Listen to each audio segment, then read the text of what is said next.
Hello students, how are you? Hope you all are doing well. So today I am sending you the NCERT question answer of chapter agriculture. So एक बार मैं question पढ़ के आपको समझा देती हूँ meaning of the question. Answer मैं पढ़ के नहीं बताऊँगी बिकॉज ये बहुत लेंदी वीडियो बन जाएगी. क्वेश्चन का मीनिंग समझने से आप आंसर जो है ऑलरेडी समझ सकते हैं कि इसका क्या हो सकता है अगर आपने चैप्टर को ठीक से पढ़ा है तो. So question number 1 is multiple choice question in which question number 1 is which one of the following describe a system of agriculture where a single crop is grown on a large area. वो कौन सा agriculture system है जिसमें एक single crop बड़े area में grow की जाती है, तो उस सिस्टम को जो है प्लांटेशन एग्रीकल्चर कहा जाता है. Second is which one of the following is a rabi crop. So there are 4 option: rice, gram, millets, cotton. इनमें से रबी क्रॉप कौन सी है? So gram is correct answer. Gram is a rabi crop. Which one of the following is a leguminous crop. Leguminous crop वो होती है जो फलीदार फसलें होती हैं. तो पल्सेस, ज्वार, मिलेट, सेसमम में से फलीदार कौन सी है? Pulses. Fourth is which one of the following is announced by the government in support of a crop. जो नीचे कुछ ऑप्शन दिए गए हैं इनमें से कौन सा वो चीज़ है, वो कौन सा पॉलिसी है जो सरकार ने अनाउंस की है? And it was minimum support price. ठीक है, ये मिनिमम सपोर्ट प्राइस हमने टेक्नोलॉजिकल एंड इंस्टीट्यूशनल जो चेंजेस थे उसमें हमने पॉलिसीज़ में पढ़ा था.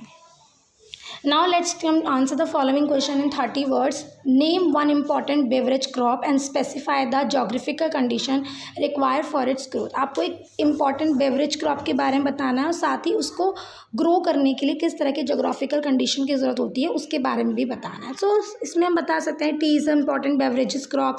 It grows well in tropical और सब tropical climate. It need deep and fertile well drain soil with rich is humus and organic matter. तो आप टी के बारे में सब कुछ बुक में दिया हुआ है, आप चाहें तो आंसर वहाँ से भी लिख सकते हैं. Next is name one staple crop of India and the region where it is produce.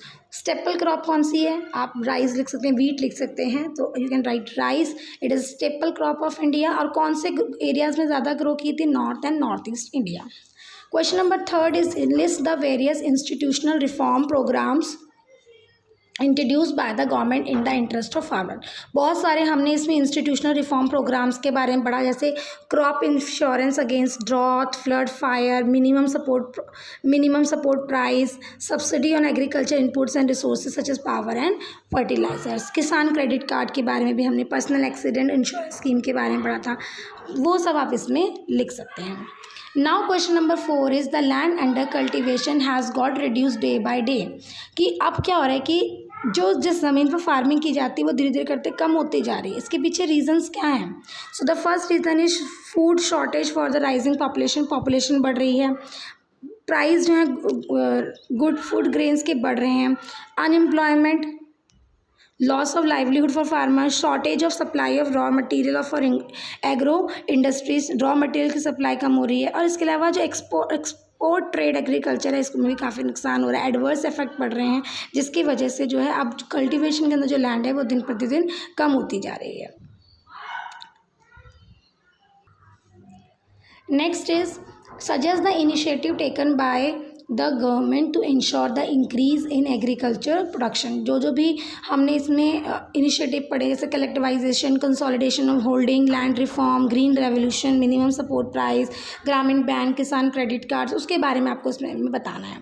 Describe the impact of globalisation और इंडियन एग्रीकल्चर. क्या इफेक्ट पड़ा है ग्लोबलाइजेशन का इंडियन एग्रीकल्चर पे? तो आप इसमें दोनों सिचुएशन बता सकते हैं कि आज़ादी से पहले क्या चीज़ें हुई थी, जैसे कि इंडिगो फार्मिंग कराई जाती थी और फिर चंपारण मूवमेंट हुआ था. और कॉटन को, जो अच्छा क्वालिटी का कॉटन था उसको ब्रिटेन की इंडस्ट्रीज़ में जो है एक्सपोर्ट किया जाता था ब्रिटिशर्स, और बहुत कम दामों पे उसको खरीद के एक्सपोर्ट करते थे. देन आफ्टर क्या हुआ है? आफ्टर ये कि ग्रीन रेवोल्यूशन लाया गया, बहुत सारे प्रोग्राम सरकार ने इंट्रोड्यूस किए, लेकिन इंडियन एग्रीकल्चर जो है वो कहीं ना कहीं अभी भी उतना डेवलप कैटेगरी में नहीं आता. तो वो आप इसमें लिख सकते हैं कैसे फार्मिंग को बढ़ावा दिया जा सकता है, वो आप भी इसमें बता सकते हैं.